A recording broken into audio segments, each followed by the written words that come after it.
অযোগ্য চাকরিহারাদের ফের ধাক্কা, সুপ্রিম কোর্টে খারিজ জোড়া মামলা। এসএসসি নিয়োগ দুর্নীতি মামলায় চিহ্নিত অযোগ্য চাকরি প্রার্থীদের জন্য ফের ধাক্কা এলো দেশের শীর্ষ আদালত থেকে।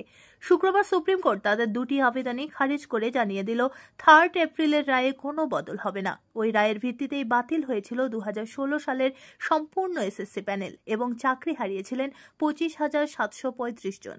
অযোগ্য হিসাবে চিহ্নিতদের দাবি ছিল অন্তত এপ্রিল মাসের বেতন দেওয়া হোক এবং তাদের নতুন নিয়োগ প্রক্রিয়ায় অংশগ্রহণের সুযোগ দেওয়া হোক। সেই দাবিতেই তারা সুপ্রিম কোর্টে আবেদন করেন।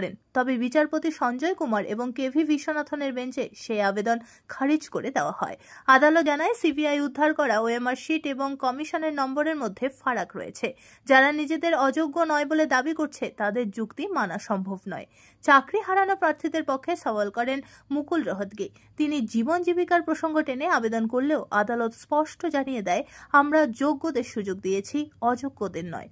আগের নির্দেশে সুপ্রিম কোর্ট জানিয়েছিল শুধুমাত্র যোগ্য শিক্ষকরাই ডিসেম্বর পর্যন্ত কাজ চালিয়ে যেতে পারবেন। ছাত্রছাত্রীদের কথা ভেবেই এই সাময়িক ছাড় দেওয়া হয়েছে। আদালত সাফ জানিয়েছে, এতে কেউ বিশেষ সুবিধা পাবে না।